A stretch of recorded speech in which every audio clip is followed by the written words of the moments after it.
Okay, let's start this video off with a clip of my dog not respecting personal space. She does this all the time, but she's so cute, so I forgive her. But I did have to tell her to get off me because I had a painting to do. And she also stepped on the piece of paper, got a little bit of a dirty mark on, but again, I had to forgive her because she's got the cute factor. So after we had a little cuddle and I cleaned the mark off of the piece of paper, I got started with the painting. I had to start painting this in my sister's room because if you're in the UK, you know that we had a heat wave recently and it was hot as balls. I was sweating in places I didn't know I could sweat. I've been to Jamaica and I've experienced over 30-degree weather there, and I tell you it's worse in England. I don't know why. There's just something about England where you're just so sticky. Oh my god, it's just so much more humid and gross and bleh here, and everywhere has more insulation because we're used to colder weather, so being inside your house is just a freaking nightmare. Anyway, let's step away from complaining about the weather. Typical British girl right here. This is another Black Lives Matter piece. We have been talking about this topic a lot recently. It is everywhere, and oh, my dog's snoring. I don't know if you can hear that. It's everywhere, and I know some people are kind of sick of it, but it is something that needs to be continually talked about. It's not over. This is a movement that is going to keep going, hopefully, until the systemic issues are solved. But I understand if you don't want to hear about it right now. I'm not going to hate you for just turning off the audio and just watching a painting. If you just want to watch a painting get made, like, I understand. I'm not going to get annoyed by that, like, do you?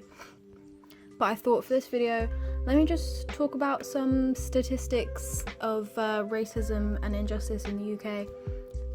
Because some people literally still believe that racism doesn't exist in the UK, and that is a lie. Firstly, it is very, very important to remember that it was Britain that industrialised black enslavement in the Caribbean and initiated a system of apartheid all over the African continent. My battery on my computer is dying. 1 second. So yeah, Britain appropriated black land, resources and labour to fight both world wars and was using it again to reconstruct the peace. And if you are not aware of what happened to the Windrush immigrants from the Caribbean and how they tried to deport them, then you should look that up. I think there's a documentary on Netflix, and if I can find it, I will link it. But it's just disgusting how they treated these immigrants after they used them to help fight world wars. They fought in the wars, and then they used them to help the peace and reconstruct the country again. Let's talk about police brutality. So a third of identified deaths in police custody were from black and minority ethnic groups, even though they only make up 14% of the population.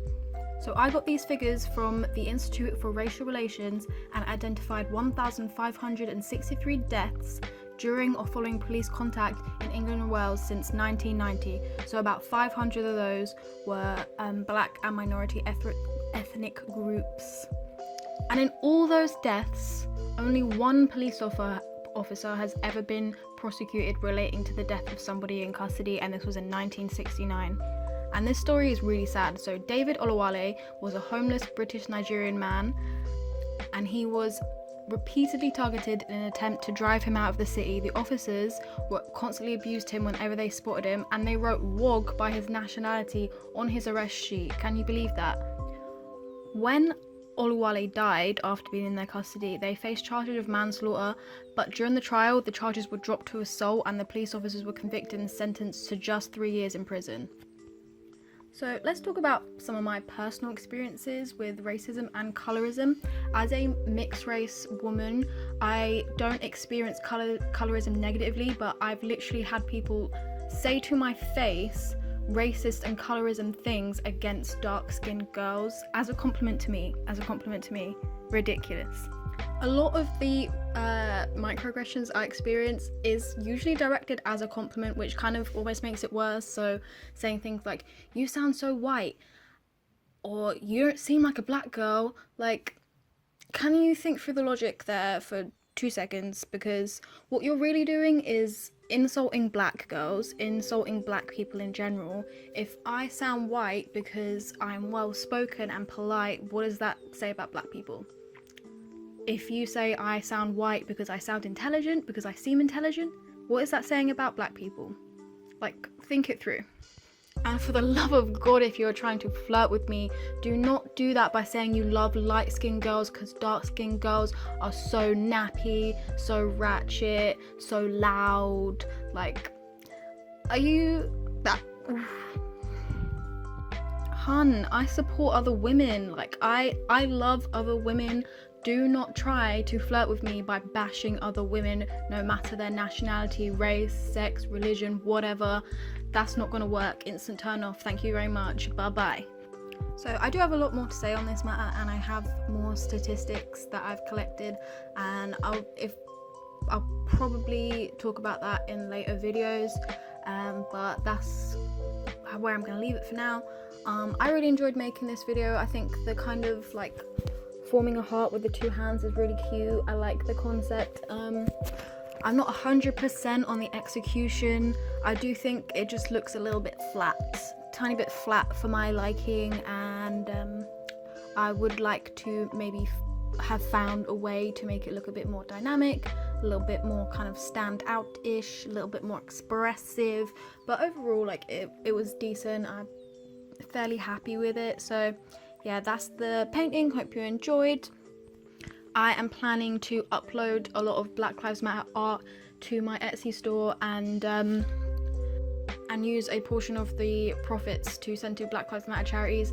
I haven't decided on a number, maybe like 50%, 75%, I don't know, we'll see. But if I've done that, I will put links to the Etsy store. So if you're interested in both supporting this movement and supporting a emerging artist, then please consider looking at that, or at least like liking them and favoriting them. Anyway, I'm off. Take care. See you later. Keep safe. Bye bye. Love you. Mwah.